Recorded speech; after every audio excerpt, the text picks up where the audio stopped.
आंदोलक जरांगे पाटलांची हिंगोलीमधून जनजागृती शांतता यात्रा सुरू झाली आहे। हिंगोली जरांगेंचं जोरदार स्वागत करण्यात आलंय। त्यांच्यावर जेसीबी मधून फुलांचा वर्षाव करण्यात आला। तसंच यावेळी लाखो मराठा बांधव उपस्थित होते।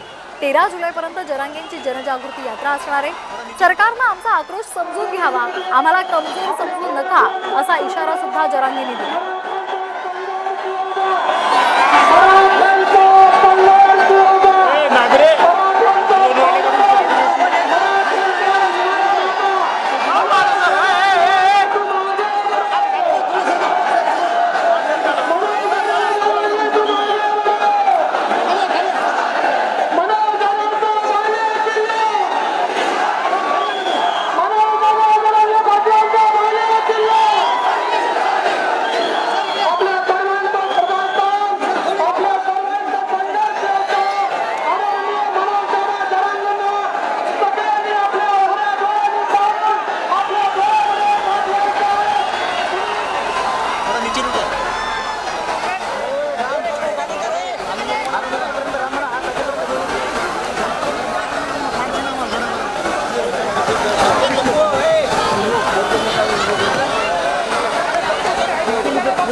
इतका मोठा भूतपूर्व प्रतिसाद मिळणार ही आक्रोश आहे।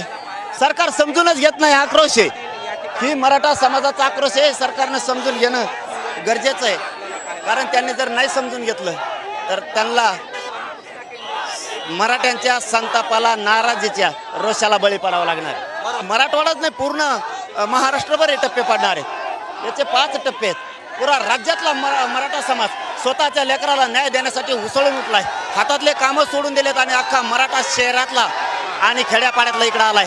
तरीही आमचा खूप समाज पांडुरंगाच्या पंढरीच्या दर्शनाला गेलेला आहे, काही शेतात गुंतलेला आहे। ज्या दिवशी कामं संपतील ना त्या दिवशी आणखीन टप्पा, ज्यावेळेस मुंबईकडे निघायचं त्या टायमाला मराठे बघा कसे लिखतात। त्यांनी आणखीन तरी समजून घ्यायला पाहिजे, आक्रोश आहे न्यायासाठीचा। आणखीन तरी समजून घ्या, आक्रोश आहे न्यायासाठीचा। तुम्ही न्याय द्या। ओबीसीच्या एका नेत्याचं ऐकून करोडो मराठा समाजावर तुम्ही जर अन्याय केला तर याचे परिणाम तुम्हाला येत्या विधानसभेत खूप वाईट भोगावे लागणार आहेत। आम्ही सुद्धा खूप ताकदीने आहेत, फक्त आम्हाला कायदा सुव्यवस्था बिघडू द्यायची नाही, कधी ती होऊ देणार नाहीत। फक्त सरकारने त्यांना समजून एकदा सांगावं, जरा मराठ्यांना कमजोर समजू नका। बीड जिल्ह्यातल्या मराठ्यांवरचा त्रास थांबवा।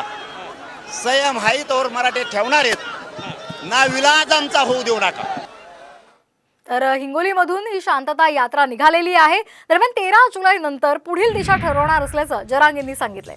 288 उमेदवार उभे करायचे की दुसऱ्यांचे उमेदवार पाडायचे या संदर्भातला निर्णय 13 जुलै नंतर घेणार असल्याचं जरांगेंनी म्हटलंय। तसंच भुजबळ खोडसाळ माणूस असल्याचा टोलाही त्यांनी लगावलाय। दरम्यान भुजबळ रॅलीमध्ये त्यांचे लोक घुसवून गडबड करू शकतात असा संशयही त्यांनी व्यक्त केलाय।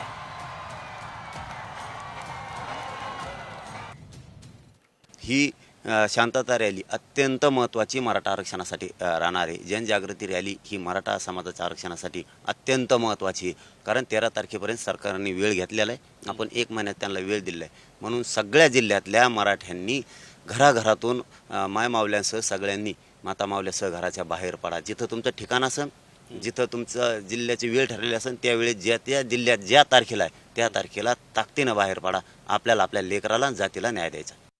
मला संरक्षण दिलंय काय नाही दिलंय काय मी मरायला भेट नाही, भेट असतो तर मागच घरी गेलो असतो।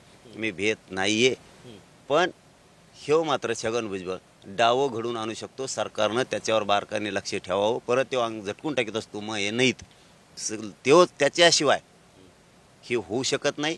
आणि राज्यात जातीवाद पसरत असेल तर फक्त छगन भुजबळ, आणि तो रॅलीत लोक पाठवू शकतो, जाणून बुजून छगन भुजबळ गालबोट लावू शकतो, कारण त्याला ते नाद आहे।